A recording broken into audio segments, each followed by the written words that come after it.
Two's enough. Good morning to everybody and every boy and every girl. Let's get right into it. Welcome to the show this morning. What's up, Kristen? What's up, Yokabed? First up in today's morning show, we have an absolute banger of a clip. Joe Biden is not done with his lies. We have a new lie to go right into. This guy cannot help himself.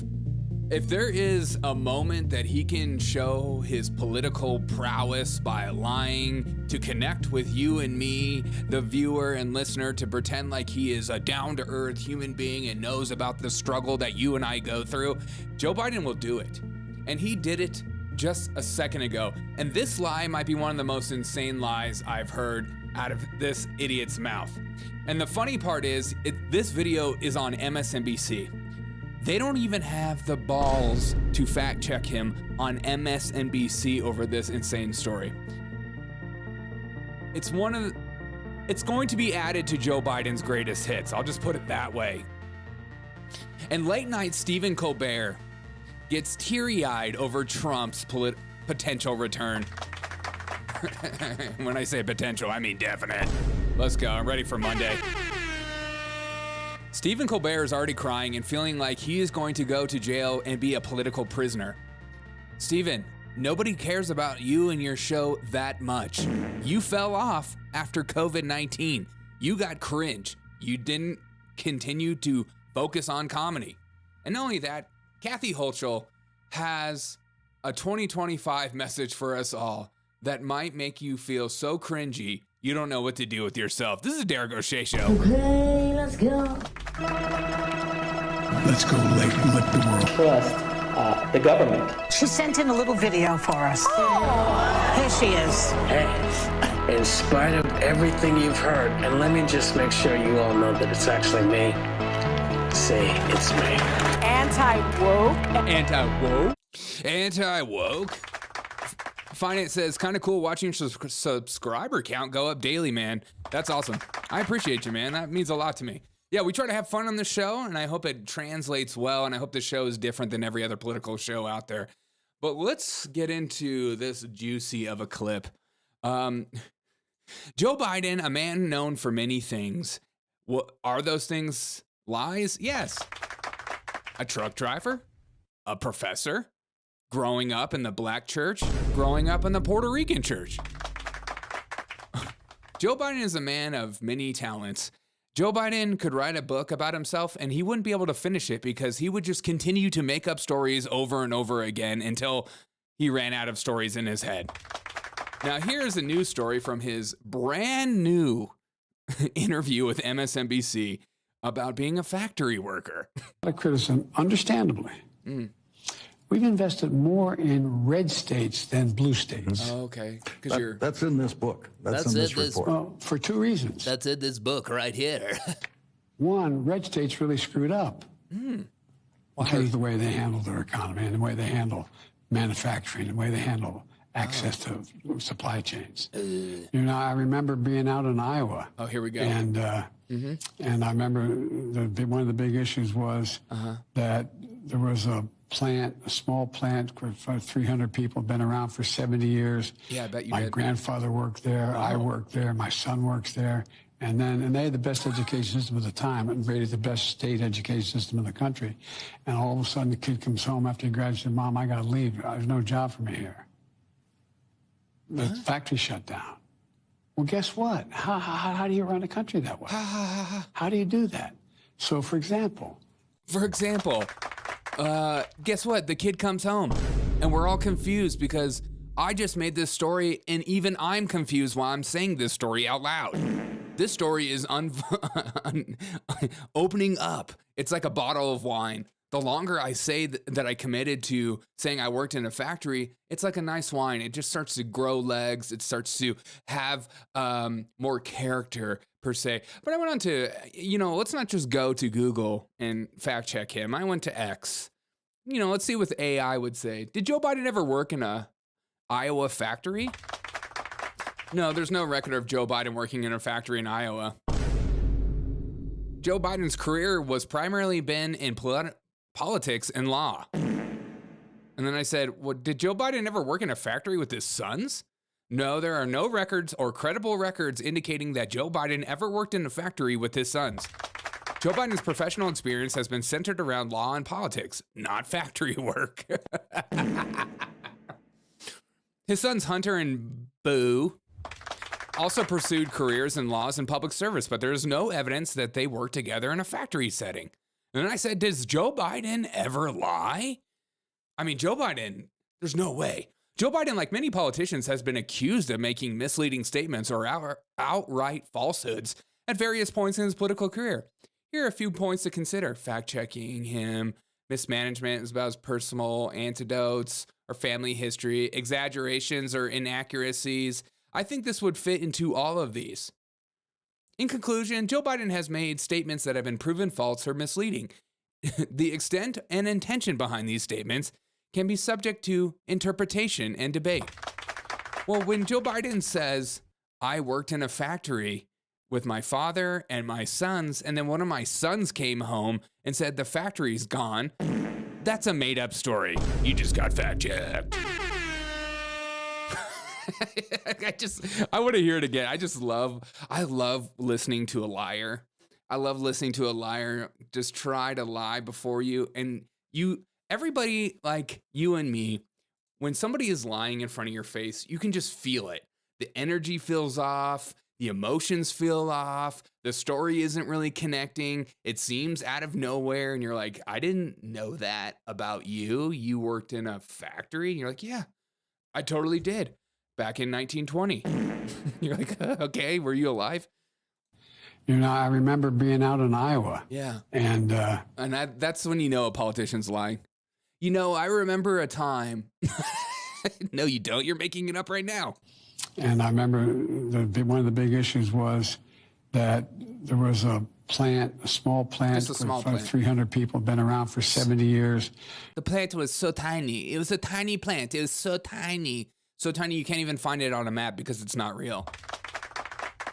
My grandfather worked there. I worked there. My son works there. And then my great-grandfather works there. And I just became a great-great-great-grandfather as well. And I'm going to put them children to work. Because we're Democrats and we love being commies. And they had the best education system at the time and rated the best state education system in the country. And all of a sudden the kid comes home after he graduates, Mom, I got to leave. There's no job for me here. Yeah, all of a sudden the kid comes home. What's the kid's name, Joe? What's your son's name? What's your son's name? Which one of your sons? The kid comes home. Sounds like a great father figure to me. Congrats, Democrats.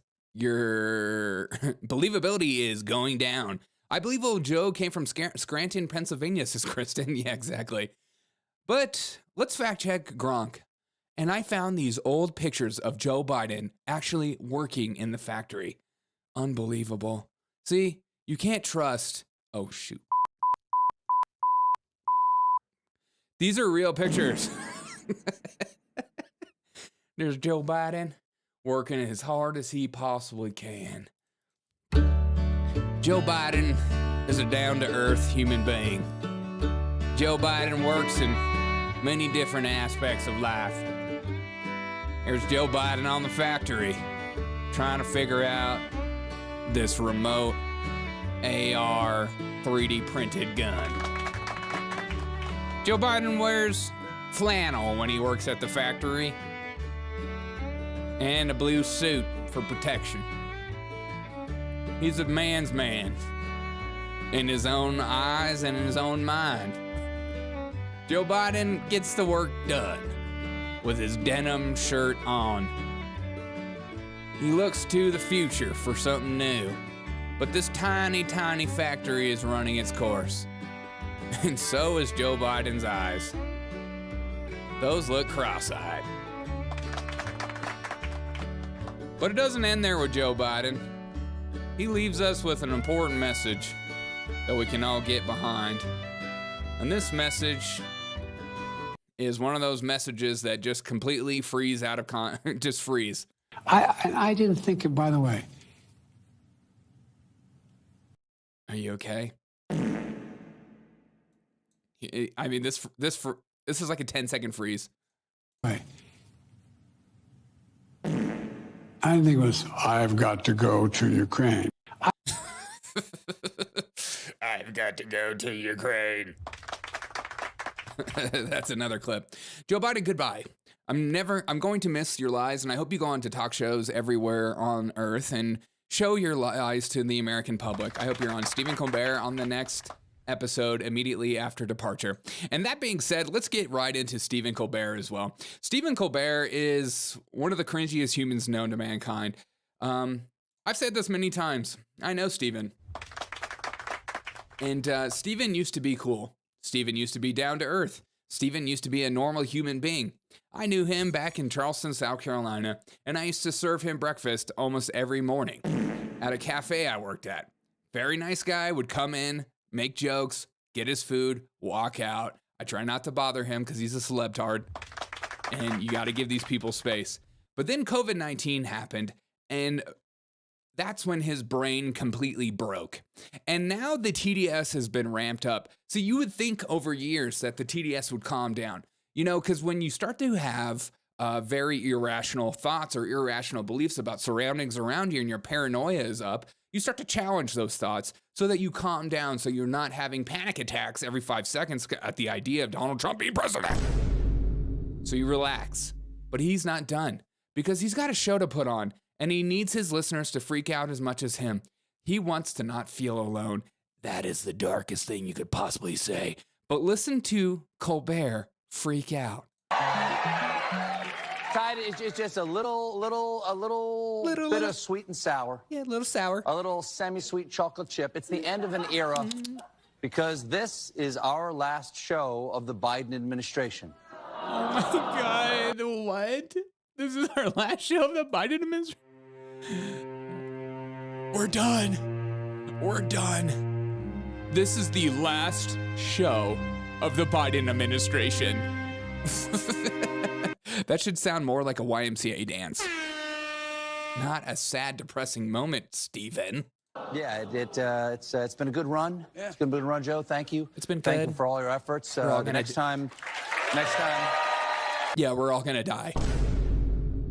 The minute Donald Trump enters into office, we're all dead.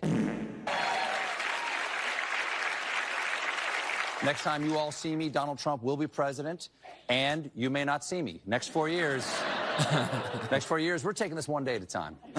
Last night, you might not see him, not because Donald Trump is going to come after you, but because your TDS is going to go so much that you're going to end up in urgent care if you don't relax, Stephen.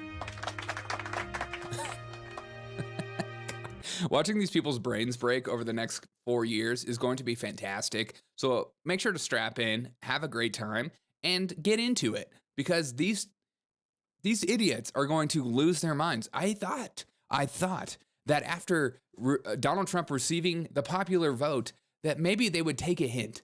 Nobody cares. Nobody cares. We're all more worried about paying for our own groceries than we are about who is president currently. We want to make sure we're safe in our homes. We want to make sure we're safe in our cities. Not what name is behind the president. But that being said, Daddy Trump is in office. I'm gonna come. Good morning, at home. I hope so. We will not see him. Lame. It is kind of lame, but nothing's lamer than this, though. I mean, today is a Democrat-centric morning, and that's why it's so good. Good morning. Good morning. Good morning. Okay. Karen Bass herself, left the fires today to perform her duties as mayor to go to Paris to get the Olympic flag. Oh my God, she's looking fantastic. Look at that flag. I already forgot about the fires and people's homes being devastated. I've already forgot about everything she's done. She looks fantastic in the red. She's waving the flag. She's happy to be here. We're happy to even see her alive. Oh my gosh, she's the best mayor we've ever seen in our life. Democrat appointed, Barack Obama approved. She looks fantastic waving that flag. How heavy is that flag? She might sign her up to be a firefighter. I mean, the woman is strong. That's a strong woman. Democrats will always stop any kind of crisis to go out and be a celebritard in front of your face. Oh, you mean I don't have to take questions about the fire anymore, about my mismanagement at the city? Perfect. I'm going to go to Paris immediately and get into a 5-star hotel. The Holiday Inn Express. They have great cinnamon rolls. And go to Paris and get the flag and bring it back, because we need to bring back some happiness to California. But don't let that discourage you completely, because something that went under the radar of many people is Kathy Hochul. See, Kathy Hochul literally had an inauguration, aka 2025, welcoming 2025 and bringing in her cult leaders around to talk about what she's going to do for New York. And it started off with a little dance session, and I just don't get this. What are we doing in New York?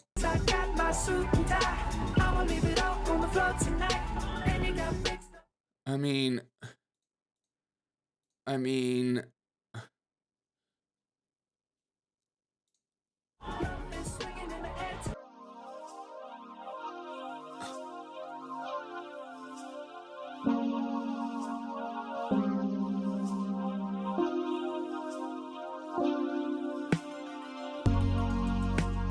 yes, work it. Beautiful. New York has never looked better than it does today. With humans being lit on fire on the subway and humans being stabbed to death on the subway. Daniel Penny coming to the rescue. New York is in a state of mind. New York has character unlike Kansas.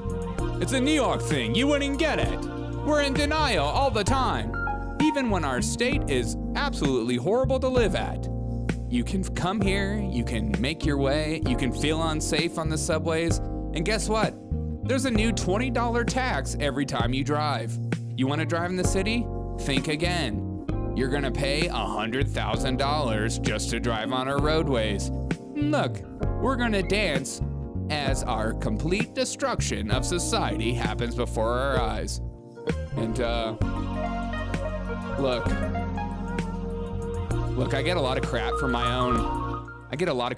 own hairline, but what is this? That's beautiful and brave. That kind of hairline is so far back. You might as well shave that and put a wig on like the rest of us. It's time to let go, woman. Beautiful, though. They're dancing for the destruction of society. This is like a geriatric dance club. How old is this woman right here?